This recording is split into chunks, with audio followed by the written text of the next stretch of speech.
Assalamualaikum warahmatullahi wabarakatuh.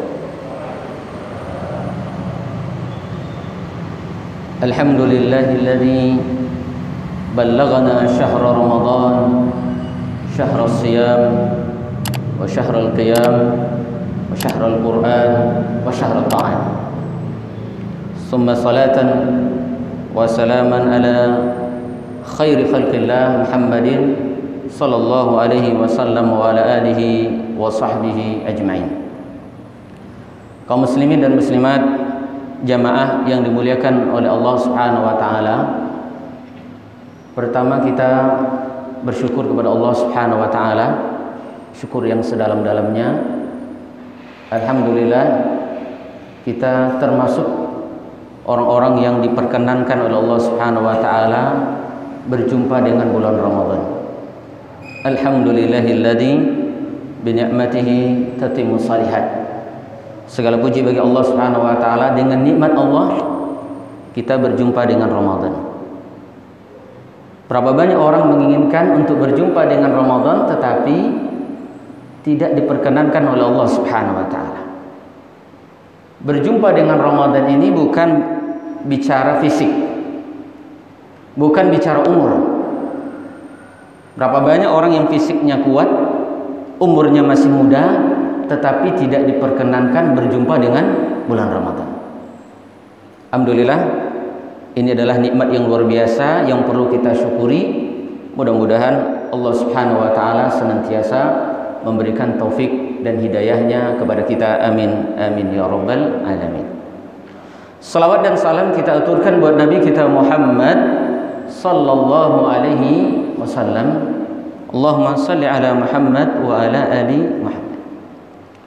Jamaah yang dimuliakan Allah Subhanahu wa taala, pagi ini saya diamanahkan untuk menyampaikan materi tentang bagaimana Rasulullah sallallahu alaihi wasallam di bulan Ramadan.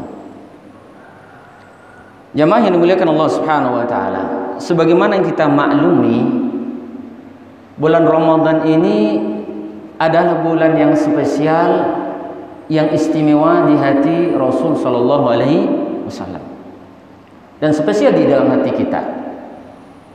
Kehadiran bulan Ramadan itu sangat dinanti-nanti. Ketika datang bulan Ramadan, kita mendapati bagaimana Rasul sallallahu alaihi wasallam begitu bergembira, begitu senang. Bahkan Nabi SAW menyampaikan kabar gembira tersebut kepada para sahabat. Atakum Ramadan. Ketika datang bulan Ramadan, Nabi SAW sampaikan kabar itu kepada para sahabat. Telah datang kepada kalian bulan Ramadan. Syahrun Mubarak, bulan yang penuh berkah. Keberkahan bulan Ramadan itu bukan di hari pertama saja, tetapi seluruh hari-hari yang ada di bulan Ramadan itu berkah. Berkahnya bukan di malam saja, tetapi di siangnya juga. Man shama ramadanan imanan wa ihtisaban ghufira lahu ma taqaddama min dhanbi. Siapa yang berpuasa di siang hari bulan Ramadan dengan iman dan mengharap pahala, diampunkan dosanya. Begitu juga ketika dia di malam harinya dia melaksanakan rangkaian ibadah demi ibadah. Man qama ramadanan imanan wa ihtisaban ghufira lahu ma taqaddama min dhanbi. Nah, inilah yang membuat Rasul sallallahu alaihi wasallam bergembira, dan ini pula yang membuat kita bergembira. Di bulan Ramadan Allah siapkan ampunan dosa. Yang penting kita mau mengambil ampunan tersebut. Maka oleh karena itu, jamaah yang dimuliakan Allah Subhanahu wa taala, karena bulan Ramadan itu begitu istimewa di hati Rasul sallallahu alaihi wasallam, maka kita mendapati Rasul sallallahu alaihi wasallam pun juga mengistimewakan bulan Ramadan. Apa bentuk pengistimewaan Nabi SAW terhadap bulan Ramadan? Nabi SAW ketika datang bulan Ramadan, beliau bersungguh-sungguh. Beliau menambah intensitas ibadahnya. Beliau menambah kuantitas ibadahnya. Beliau menambah kualitas ibadahnya. Di luar Ramadan, Nabi SAW juga melakukan ibadah. Nabi membaca Al-Quran, Nabi bersedekah, Nabi dermawan, Nabi beriktikaf.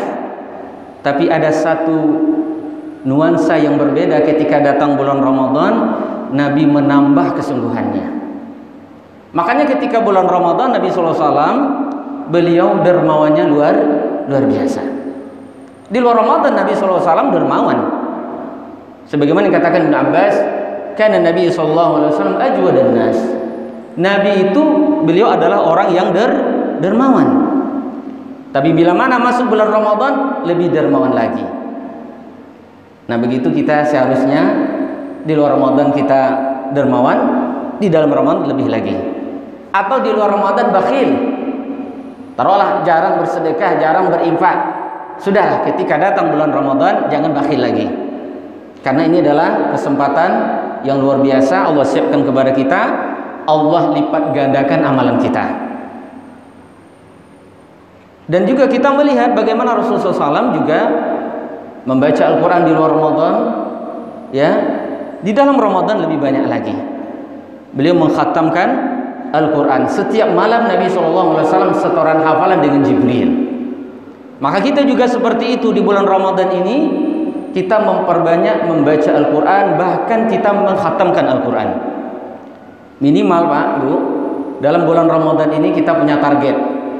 Kalaulah kita tidak bisa seperti Imam Syafi'i, beliau mengkhatamkan 60 kali di bulan Ramadan, mungkin saya rasa mungkin agak berat. 60 kali 60 kali dalam bulan Ramadan berarti seharinya 2 kali. Boro-boro 2 kali, 1 kali aja dalam sebulan Ramadan belum tentu. Ini 60 kali. Kalaupun kita tidak bisa seperti Imam Syafi'i, tidak bisa seperti Imam Qatadah, maka minimal kita usahakan 1 kali kita khatamkan Al-Quran di bulan Ramadan ini. Ini bentuk mujahadah kita, bentuk kesungguhan kita, bentuk mengistimewakan ya bulan Ramadan. Dan begitu juga Nabi SAW juga di luar Ramadan beliau beriktikaf. Di dalam bulan Ramadan pun juga beliau menambah ya jumlah iktikafnya.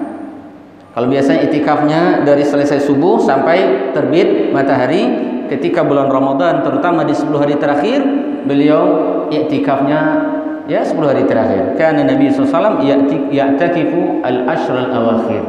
Nabi beriktikaf di 10 hari terakhir di bulan Ramadan. Inilah Nabi SAW ketika bulan Ramadan beliau mengistimewakan, menambah kesungguhannya. Yang kedua, bagaimana Nabi kita Muhammad SAW di bulan Ramadan? Yang kedua, beliau senantiasa melaksanakan yang namanya sahur. Sahur ini adalah ibadah yang dianjurkan oleh Nabi SAW. Sahur inilah yang membedakan antara kita dengan ahli kitab. Kata Nabi SAW, faslun ma baina siyamina wa siyami ahli kitab akalatus sahur. Orang Yahudi mereka juga berpuasa. Orang Nasrani mereka juga berpuasa. Orang-orang Yahudi, Nasrani sebelum kita, Pak ya, mereka berpuasa. Makanya Allah katakan apa? Kama kutiba 'alal ladzina min qablikum. Sebagaimana yang diwajibkan kepada orang-orang sebelum kalian. Orang Yahudi mereka berpuasa. Tak hanya saja mereka rubah yang sebulan jadi 1 hari. Ya, itu orang Yahudi. Mereka berpuasa tapi mereka rubah akhirnya hukum Allah. Orang Nasrani juga begitu. Mereka berpuasa. Ya. Mereka juga berpuasa di bulan Ramadan, tetapi mereka rubah juga waktunya. Mereka laksanakan pada waktu musim semi. Nah ini, yang jelas mereka juga diwajibkan untuk melaksanakan ibadah puasa. Nah inilah yang membedakan puasa kita dengan puasa mereka. Mereka kalau berpuasa nggak sahur. Kalau kita ketika mau berpuasa kita sahur. Tasaharu fa inna fis sahuri barakah. Kata Nabi SAW, sahurlah kalian karena di dalam sahur itu ada berkah. Ini yang kita cari Bapak Ibu, keberkahan. Walaupun mungkin perut kita lagi kenyang, ya, tapi kita ingin ngambil berkahnya. Yang penting kita sahur meskipun seteguk air. Tasaharu walau bijar'ati ma. Kata Nabi SAW, sahurlah kalian walaupun dengan seteguk air. Kita inginkan apa Bapak Ibu? Kebaikan. Bisa jadi seteguk air itu menjadi obat bagi penyakit kita. Mungkin barangkali kita punya banyak penyakit, dengan 1 tegukan air itu bisa menghilangkan. kebaikan-kebaikan ini yang ingin kita raih. Hanya saja persoalannya adalah sahur itu kapan? Nah, ini yang jadi persoalan. Yang namanya sahur di dalam bahasa Arab itu akhirul lail. Sahur itu adalah waktu di akhir malam. Waktu di akhir malam itu sahur. Berarti jangan kita sahur jam 1. Jangan sahur jam 2, itu bukan sahur. Ya, Pak ya. Karena orang-orang malas bangun, ya sudahlah, aku sahur sekarang aja. Nanti kan tinggal bangun aja lagi. Itu bukan sahur. Sahur itu adalah waktu menjelang salat subuh. Sehingga para sahabat bertanya, kapan waktu sahur itu? Kata Rasul sallallahu alaihi wasallam, qadar 50 ayah. Waktu sahur itu adalah waktu seperti kita membaca 50 ayat sebelum subuh. Kira-kira baca 50 ayat berapa jam, Pak? 1 jam? Ya tergantung kilat khusus atau kilat biasa. Ya, kalau kilat khusus bisa cepat itu ya. Bisa cepat, 1/4 jam atau setengah jam. Taruhlah kita ambil, kalau kita bacanya pelan-pelan 1 jam. Taruhlah 1 jam. Kalau seandainya 1 jam berarti jam 4 ya. Sekarang jam 4 berapa? Waktu jam 5 kurang 20 ya. Ya, berarti pokoknya jam 4 kurang 20. Itu waktu sahur. Semakin dekat ke waktu subuh, maka itu semakin baik. La yazalun nas bi khair ma ajjalul fitra wa akhirus sahur. Manusia senantiasa berada di dalam kebaikan ketika mereka ya bersegera dalam berbuka dan mengakhirkan waktu sahur. Jadi lebih dekat ke azannya itu lebih baik. Karena salah satu hikmah kita melaksanakan sahur dalam rangka ya memberikan tenaga kepada kita untuk berpuasa. Kalau kita sudah sahur jam 1, itu sudah habis itu makanan itu. Ya, jadi tenaganya akan berkurang. Jadi itu yang dilakukan oleh Nabi SAW, Nabi sahur. Berikutnya, apa yang dilakukan oleh Nabi SAW ketika di bulan Ramadan? Beliau senantiasa melaksanakan amalan-amalan yang biasa dilakukan di luar Ramadan. Ya, ketika azan berkumandang, beliau melaksanakan salat sunnah dulu. Salat sunnahnya Nabi di mana, Bapak Ibu? Di rumah. Jadi Nabi kalau salat sunnahnya di rumah. Terus kemudian setelah salat subuh, kemudian Nabi SAW menunggu, karena rumahnya Nabi dengan masjid itu dekat, sehingga Nabi menunggu dulu. Ya, sambil nunggu, kemudian ngobrol dengan istri-istrinya. Ketika iqamah sudah ditegakkan, kemudian Nabi SAW berangkat ke masjid. Nah, ini yang dilakukan Nabi SAW. Setelah melakukan ibadah salat subuh, kemudian beliau senantiasa berzikir, duduk di masjid sampai terbit matahari. Itu dilakukan. Di luar Ramadan beliau lakukan, di dalam Ramadan pun juga beliau lakukan. Dan ketika beliau berpuasa, beliau menahan bukan dari haus dan lapar saja, tetapi juga menahan dari segala yang membatalkan pahala puasa. Makanya Jabir mengatakan, idza sumta, kalau kamu berpuasa, falyasum sam'uka, maka pendengaranmu berpuasa, pandangan matamu berpuasa, lisanmu juga berpuasa. Karena banyak, kata Nabi SAW, umatnya yang berpuasa cuman perutnya saja, matanya tak berpuasa. Maka hati-hati di bulan Ramadan, banyak sekali peluang-peluang maksiat dari pandangan mata. Siaran televisi yang begitu banyak, Bu ya. Banyak siaran televisi yang mungkin menggoda kita. Maka kita jaga pandangan mata, kita jaga pandangan, kita jaga pendengaran lisan kita. Nah, ini Rasul sallallahu alaihi wasallam ya, di siang hari Ramadan beliau menjaga segala sesuatu yang membatalkan pahala puasa. Kemudian juga Nabi SAW senantiasa menyegerakan berbuka. Ini sunnah Nabi SAW. Ketika waktu berbuka sudah datang, beliau segerakan. Minimal dengan seteguk air atau dengan kurma. Menunya Nabi SAW ketika berbuka apa, Bapak Ibu? Beda dengan umatnya. Menunya apa? Nabi SAW berbukanya dengan rutab, kurma muda. Ya, kalau kurma muda agak sulit didapatkan. Kalau tidak ada, dengan kurma biasa, dengan kurma. Jadi bukan dengan makanan-makanan yang padat ya Bapak Ibu ya. Karena memang secara kesehatannya tidak bagus ketika perut kita kosong kemudian langsung dihantam dengan makanan berat. Maka awali berbuka kita dengan makanan yang ringan gitu. Ya, karena ketika langsung ya nggak siap. Maka jangan heran ada juga orang berpuasa sakit gitu ya. Mungkin pola berbukanya itu yang perlu diperhatikan. Rasulullah SAW di antara rahasia kenapa beliau jarang sakit dalam hidupnya 63 tahun, sakitnya berapa kali? 2 kali. Itu pun sakitnya ringan-ringan saja, sakit demam. Tapi kalau kita dalam setahun berapa kali Pak? Nggak bisa dihitung. Nggak bisa dihitung berapa sakitnya. Berarti ada yang masalah dalam pola hidup kita, pola makan kita. Kita contoh Rasulullah SAW bagaimana pola hidupnya, luar biasa. Jadi beliau berbuka, dan ketika beliau berbuka, Nabi SAW senantiasa berdoa. Karena doa orang yang berpuasa ketika berbuka mustajab. Jadi sangat sayang Bapak Ibu ya, di saat-saat kita berbuka, kita asik dengan gadget kita, main handphone ya, atau apa namanya, ngobrol yang tidak karuan. Alangkah lebih baiknya kita berdoa. Mungkin barangkali ada hajat-hajat kita selama ini yang belum dikabulkan oleh Allah Subhanahu wa taala. Mumpung bulan Ramadan ini ya ada di depan mata kita, maka kita gunakan kesempatan tersebut. Kemudian Nabi SAW juga di bulan Ramadan beliau senantiasa menjaga ya romantismenya dengan istrinya. Artinya apa Bapak Ibu? Ramadan tidak menjadi penghalang kita dekat dengan istri. Ya, ya. Jadi jangan menganggap Ramadan ini menghalangi, tidak. Ramadan ini adalah bulan yang tentunya menjadikan kita bersungguh-sungguh dalam ibadah. Ya. Bukan bermalas-malasan tetapi bersungguh-sungguh. Berapa banyak peperangan yang dilakukan oleh Nabi SAW itu di bulan Ramadan. Ramadan adalah saat-saatnya dekat dengan keluarga. Dekat dengan keluarga. Nabi SAW senantiasa berbincang-bincang dengan keluarganya, dengan anak dan istrinya. Kemudian juga Nabi SAW senantiasa ya sebelum berangkat sholat cium istri. Nah, ini kan di luar Ramadan Nabi lakukan, di dalam Ramadan pun juga Nabi lakukan.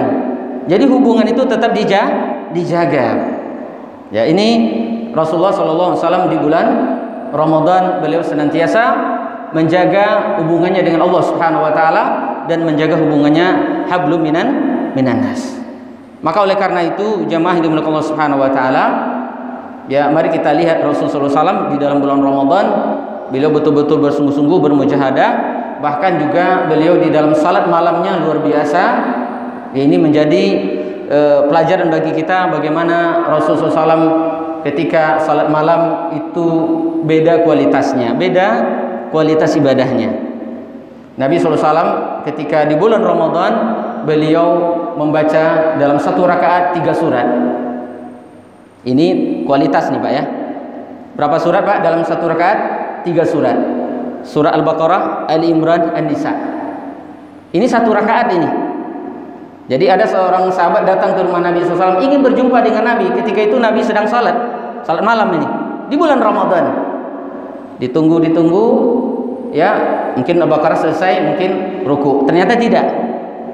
Melanjutkan Ali Imran, kemudian dilanjutkan An-Nisa.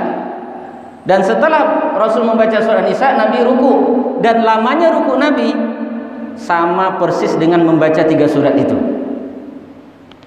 Kita nggak bisa bayangkan. Makanya Nabi SAW dalam salat malamnya Bapak Ibu itu sampai waktu sahur. Kita kuat nggak Bapak Ibu? Rasanya nggak kuat.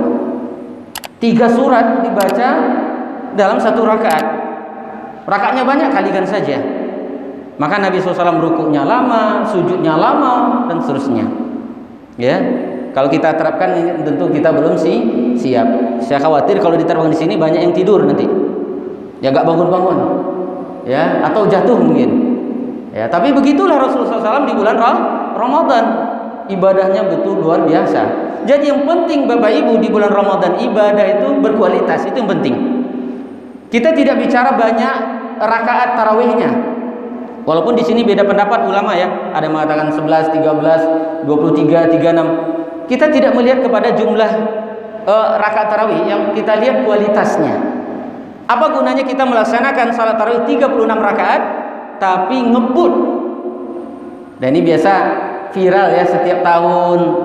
Ada salat tarawih ngebut 23 rakaat dilakukan dalam waktu 7 menit.